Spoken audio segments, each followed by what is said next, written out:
ঈদকে সামনে রেখে অতিরিক্ত ভাড়া আদায়ের অভিযোগে সাভারের বাইপাইল এলাকায় পরিদর্শনে যান ঢাকা জেলার প্রশাসক ফরিদা খানম, পুলিশ সুপার শামীমা পারভিন, উপজেলা নির্বাহী কর্মকর্তা মোহাম্মদ মাহবুবুর রহমান সহ বিভিন্ন আইন শৃঙ্খলা বাহিনীর কর্মকর্তারা।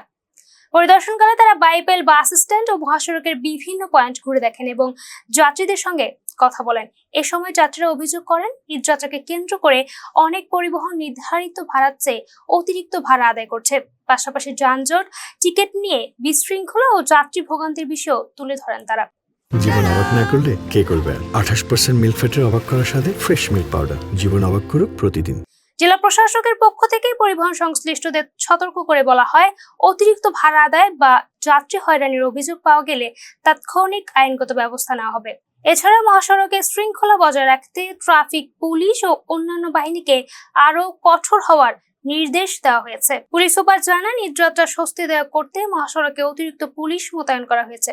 যাত্রী নিরাপত্তায় সাদা পোশাকেও নজরদারি চালানো হচ্ছে। অন্যদিকে ইউএনও মোহাম্মদ মাহবুবুর রহমান বলেন, ভ্রাম্যমাণ আদালতের অভিযান অব্যাহত থাকবে। কোন পরিবহন অতিরিক্ত ভাড়া আদায় করলে বা অনিয়ম করলে তাৎক্ষণিক ব্যবস্থা নেওয়া হবে। যখন পুলিশকে আঙ্গুল দিয়ে দেখিয়ে দেওয়া হয় যে এটা অপরাধ, তাহলে সে কি দায় এড়িয়ে যেতে পারে কিনা?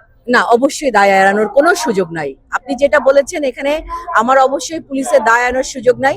সে তার অবশ্যই দায়িত্ব ছিল সেই মুহূর্তে সংশ্লিষ্ট ম্যাজিস্ট্রেটকে ইনফর্ম করে ব্যবস্থা গ্রহণ করা। তো সেই ক্ষেত্রে তার যদি দায়িত্ব অবহেলা থাকে, আপনি যেহেতু আমাকে ইনফর্ম করলেন, অবশ্যই তার বিরুদ্ধে আমি যে ডিপার্টমেন্টাল প্রসিডিউর আছে আমি তার বিরুদ্ধে ব্যবস্থা গ্রহণ করব। প্রশাসনের এমন তৎপরতায় স্বস্তি প্রকাশ করেছেন সাধারণ যাত্রীরা। মুক্তার মাহিরা, এস দ্য পিপল।